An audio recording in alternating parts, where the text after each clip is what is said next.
Crime agency या Scotland yard है, उन्होंने मुकम्मल तहकीकात की थी इस हवाले से। अब हमें एज ए रिपोर्टर पता है कि हसन नवाज का जो यहाँ पे कारोबार है उसको किस तरीके से इन्वेस्टिगेट किया गया बरतानवी इदारों की जानिब से। अगर वहां पे कोई इशू होता तो यकीनी तौर पर ये इदारे हुकूमत पाकिस्तान को भी आगाह करते, क्योंकि साबिक चीफ जस्टिस पाकिस्तान साकिब निसार यहाँ पे मौजूद थे।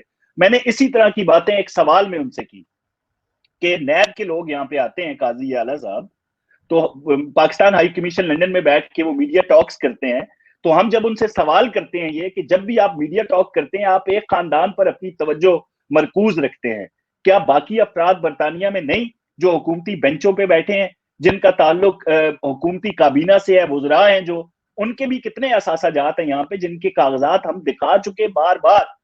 लैंड रजिस्ट्री के पेपर बरतानिया से लेके हमने दिखाया कि ये असासाजात किसके हैं, इन प्रॉपर्टीज का मालिक कौन है, लेकिन नैब उनकी तरफ तवज्जो नहीं देती। तो बड़ा अहम नुकता है, किसी बंदे ने उसकी तरफ बाद में तवज्जो नहीं दी, ना ही उसको मीडिया ने उठाया, जो साकिब निसार ने जवाब दिया था।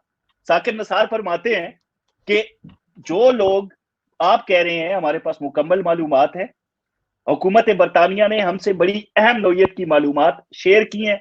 15 लोगों को हमने छान के साइड पे किया है जो बड़े नाम है, उनमें से 7 लोग जो है वो मेरे पास पेश हो चुके हैं, हमारे सामने पेश हो चुके हैं। अब उसके बाद ये बिल्कुल इस पे जैसे कोई बात ही नहीं। वो कौन 15 लोग हैं जरा बताएं तो कौम को। हुकूमत वक्त जो करप्शन के खात्मे का दावा करती है, जिन बातों का इजहार साकिब निसार बरतानिया में करके गए, वो 15 अफराद कौन है, उनको कौम के सामने पेश करें, बताएं क्या मालूमात थी जो हुकूमत बरतानिया ने आपसे शेयर की। इन बातों पे कोई नहीं बोलता। सियासी तौर पर नैब को इस्तेमाल किया जाता है, एक खानदान को निशाना बनाया जाता है, और जो शख्स ये हक की बात करे उस पर लिफाफे का इल्जाम लग जाता है। जैसा कि मुझे मौका दीजिएगा पूरी बात करने का, इस पे आप मुझे लग रहा है कि आप सवाल करना चाह रहे हैं। आप एक शख्स है गीले तीतर से बड़ा मशहूर हुआ, अपनी खबरों से वो इतना मशहूर नहीं हुआ जितना गीले तीतरों से हुआ। तो वो शख्स बार बार हफ्ते में महीने में लंदन के सहाफियों को तनकीद का निशाना बनाता है। अब उस शख्स का लाइफस्टाइल देखें, पिछले 6 साल चले जाएं तो मोटरसाइकिल पे मौसूफ घूमा करते थे। तो बार बार वो ये था, वो मूसवी के पास लंदन के सहाफी क्यों नहीं गए जी? एक यूट्यूबर गया, उसने इतना बड़ा ब्रॉडशीट का स्कैंडल निकाल लिया, लंदन के जो बड़े नाम है सहाफत के, वो उस तक क्यों नहीं गए?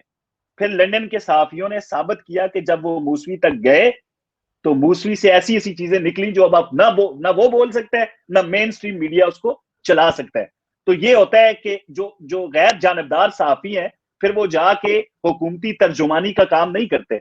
सहाफी का काम होता है हुकूमत वक्त की नाअहलियों पे सवाल उठाना, अपोजिशन के माजी के मुर्दे उखाड़ना, और ये साफ जब इनको मौका मिलेगा। मियां नवाज शरीफ अपोजिशन में है, हम बार बार कहते हैं जब ये हुकूमत में होंगे इनकी जो कमजोरियां होंगी, हम पहले भी उस पर तनकीद करते थे, अब जब ये दोबारा बरसरे इक़्तिदार आए हम फिर इनकी नाअहलियों पे, इनकी कमजोरियों पे हम तनकीद करेंगे, हमें कोई नहीं रोक सकता। लेकिन बहरहाल लंदन के सहाफियों पर यह तनकीद की जाती है कि ये जानबदारी का मुजाहरा करते हैं। तो ये था जी ब्रॉडशीट का सारा किस्सा। अभी मजीद इंकशाफात होंगे, अभी मजीद लोगों के नाम आएंगे। अभी तो जो तहकीकात हैं उसमें एक शख्स को बिठा दिया गया है जो कि खुद शरीक जुर्म है इस मामले में, किसी ना किसी तरह ब्रॉडशीट के साथ राब्तों में। बड़ा नाम था जस्टिस अजमत का, उस वक्त नैब के प्रोसिक्यूटर, और ये सारा मामला आपके सामने है। तो किस तरह एक शफाफ तहकीकात हो सकती है? मुझे डर है जिस तरीके से पीएमएलएन उनके खिलाफ बोलना शुरू हुई है, मुझे इस बात का डर है संदीला साहब कि कहीं ऐसा ना हो कि उनकी मर्जी का बंदा बिठाकर फैसला अपनी मर्जी का आ गया तो ये कहेंगे कि मुस्लिम लीग नून ने जो बंदा पेश किया था हमने वही जनाब उसी से फैसला दिया है, तो उस पर आमीन कहें। तो ये तो हालात हैं। अब आगे वल्लाह आलम, कौम का पैसा है, खुदा हमारे मुल्क पे रहम करे।